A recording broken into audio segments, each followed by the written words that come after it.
Hey guys, what is going on? Carter here. Got another review for you. This is on the ZT450. And this thing is one huge... Oh, wait a minute. No, actually, it's really, really small. Look how little this thing is.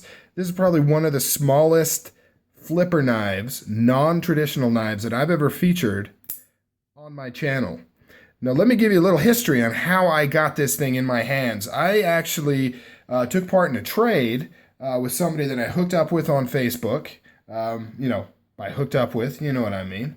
On Facebook, we did a trade. I'll show you the knife I traded with in another video. But we did the trade, and he watched my videos. He was a subscriber, and he said, "Hey, I picked up this ZT450 recently. I really like it. I've been checking it out. How about I send it to you? You can play with it for a little bit, do a video on it, give your opinions, and send it back to me when you send me the knife that you owe me." So I said, that is awesome, because this is the exact kind of knife that I would probably never purchase because of its size. I have a weird rule with blade length where I don't like to get anything under a 3.5 inch blade for some reason. It kind of goes back to that whole tip up, tip down type thing, not necessarily having a specific rhyme or reason. I just kind of always shy away from small knives. I like big knives, right? I want big knives. That's what really got me kind of excited about knives to start with, is when I saw some of the larger knives.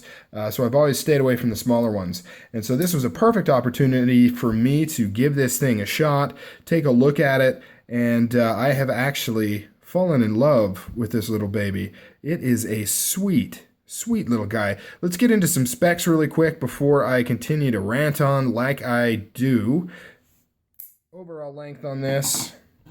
Actually, this blade length is 3¼ inches. Overall length is just under 7½ inches. So, really lengthwise, it's not that small. Here it is next to a paramilitary 2. So you can see it's not really actually all that short. Maybe that's why I kind of like it. It's not that short, but it is thin and slim on top of being a little bit on the lengthwise being short. You can see how much thinner it is. I mean, it kind of can really just fit inside this paramilitary 2 quite easily. Weight on this, I believe, I haven't actually weighed it. I'm going off of just specs. I believe it comes in under 3 ounces, 2.9 or 3 on the dot, or 0. I mean, 0 ounces, that's really light. It's about as light as you can get. 0 ounces. Okay, here we go. Here's the real weight. 3 ounces on the dot. I think, and I saw this in another review, the marketing says it's like 2.9 or something, but everybody's weighing it in at 3, so I don't know. It doesn't matter. 3 ounces is a very lightweight knife, especially one that's made out of all metal. Titanium handles, steel blade, obviously. So that is pretty impressive, the weight on something like this. So, continuing with the specs, we have a flat ground blade right there. It's about 3/4 grind. Drop point blade, very sharp tip. You can see how pointy that tip is. It's thick, but not too thick. You can still get some good penetration, you know what I'm saying, with that tip right there. The steel on this is S35 VN. The designer is, I'm going to say this wrong, Sinkevich, who has done a number of knives. I believe he's a Russian designer. He's done a few knives with ZT. I think the 454 is the big brother version of this with a carbon fiber scale. I believe that's the number. One thing with ZT knives, the number thing, I always get confused. It's hard to remember what numbers are what. But yeah, I believe it's the 454 that is the big brother to this. Very similar design. And then he's done some other work with ZT as well. Really nice, very clean. He does a lot of flippers, a lot of clean, modern type look. Very, very cool. So moving on to the rest of the knife, you can see it has some sweet anodized standoffs right there. It kind of gives it a little splash of color on this stonewashed titanium. Oh, back to the blade. Let's talk finish. Now, that is one of my favorite things about this knife. It has stonewashed flats and then a beautiful satin grind lines. You can see the very low grit, or I guess high grit grinds on there. Absolutely beautiful. Some nice jimping up at the top, usual stuff. This is going on a bearing system. like most flippers from ZT bearing system, lock bar insert, over travel protection right there as part of the lock bar insert like they do. Here's the pocket clip right there. Not too deep a carry. You can see quite a bit hanging out there. I believe there is some aftermarket deep carry pocket clips for ZT knives that are readily available. You can see left hand, right hand, tip up carry on this. This thing flies open, which you've seen, by the way. And I'm going to talk about that a little bit more here in a minute. Everything on this knife is perfectly executed like it usually is from Zero Tolerance. I love the low-key marketing on this knife. You can see there's really nothing obnoxious on the show side. You got beautiful kind of stamped right in here. This is not laser engraved. It looks like it's actually stamped into the titanium right there. Look at that pivot. Polished pivot. Looks really, really nice. Other side, you have pretty small basic information. The designer, the number, KAI, the steel, USA, and then the serial number. And then the only ZT marketing that really kind of shouts at you is right here on this pocket clip, and you can change that out anyways. So much gratitude to ZT for keeping this thing nice and clean and beautiful and elegant, just like the designer would want it to be in a custom knife that he would have made. Got a nice lanyard hole right here. They kind of positioned it in a somewhat strange position. I assume that's just due to the logistics of putting this thing together. It's the only place they could put it. Still works. It's still great. You can still put a lanyard in there. Perfectly centered. Bearing system, like I mentioned.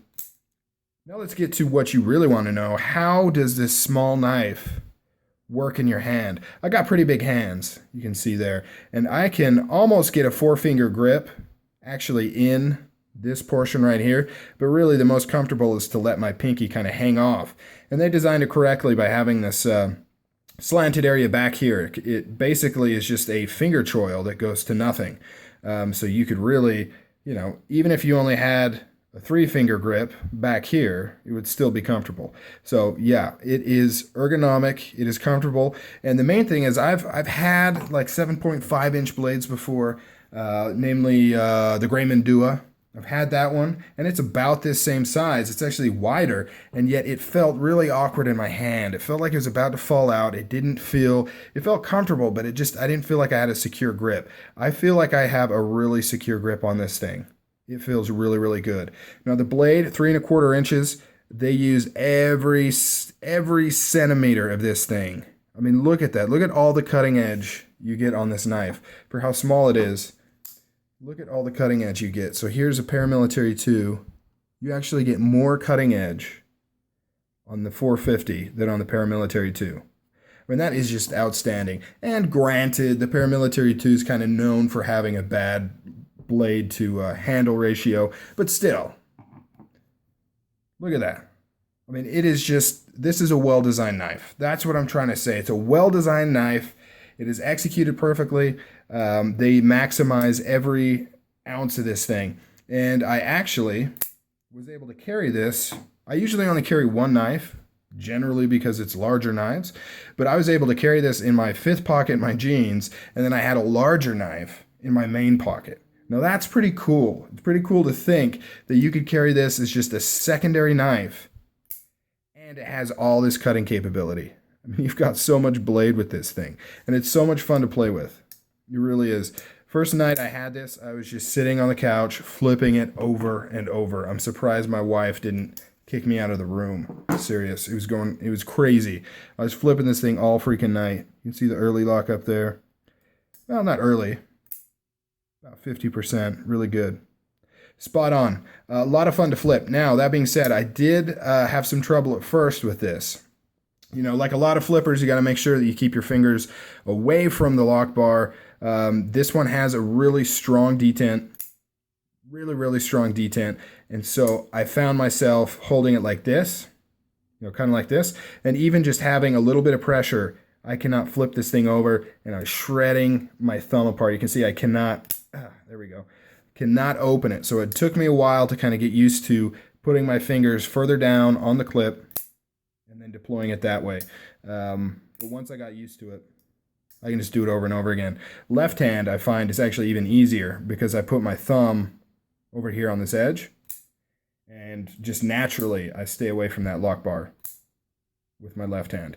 My right hand, I still will sometimes grab it and go to deploy it and not be successful because I'm putting too much pressure on this lock bar here. But that's just me.